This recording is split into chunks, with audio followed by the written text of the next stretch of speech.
Yəni ana düşünür ki, artıq böyüyüb, evlənib, indi alacağam. Bəhrəsini. İndi bəhrəsini görmək vaxtıdır. Amma bəhrəsini gördüyü vaxtda ən böyük faciə belə bağlılıq olanda, ən böyük faciə haçan oğul ya qız ailə qurur və belə sevgi barədə xəyanət eləyir. Yəni ki, ərini atasından, anasından üstün tutur, yaxud arvadını atasından, anasından, onların fikirləşdiyi formada üstün tutur. Onlar fikirləşdiyi, belə düşünürlər. Amma burada yəni ki, hər şeyin balansı var. O da hansı adam o balansı saxlaya bilir ya bilmir, o onun öz şəxsi işidir. Və burada insan birinci qidalandırmalıdır özünü və başa düşməlidir ki, məsələn, qadın həmişə başa düşməlidir ki, Allah Taala onu bir qutu kimi istifadə edir.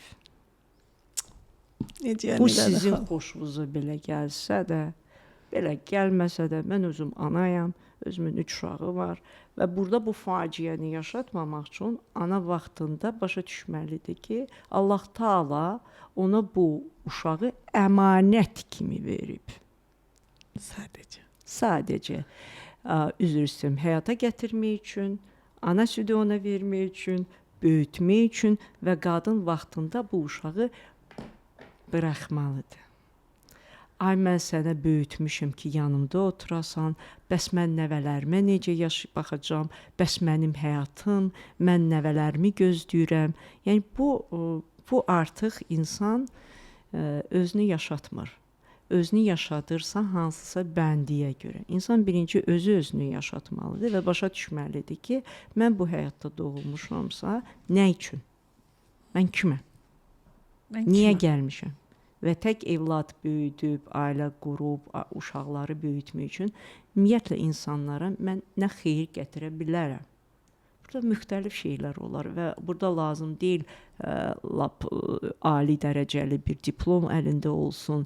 Burada elə şeylər, cüzi şeylər olur ki, insan hər dəfə, bax, keçən dəfə TikTokda bir məqam keçmişdi. Hansısa bir kişi xeylağı usta idi, velosiped ustası idi və hamısı onu o boyda böyüdürdü ki, o belə bir adı ilə deyirəm ki, halal olsun da o kişiyə. Yəni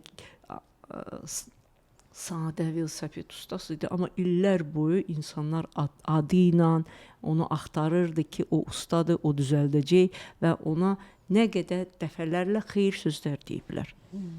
Yəni burada bunun da xidmətdir. Bəli, yəni siz burada başa düşməlisiniz ki, xidmət hər bir tərəfdə xidmət ola bilər və harda siz yaşayırsınız, siz hər bir yerdə başa düşməlisiniz ki, mən kiməm?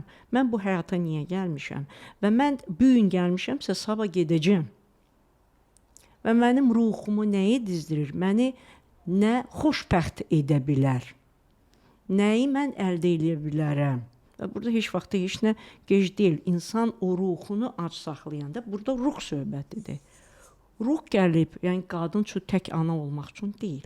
Ruh gəlib qidalanmaq üçün və ruh gəlib, insan, yəni ki, qadın ailə qurmamışdan öncə müxtəlif onların arzuları var.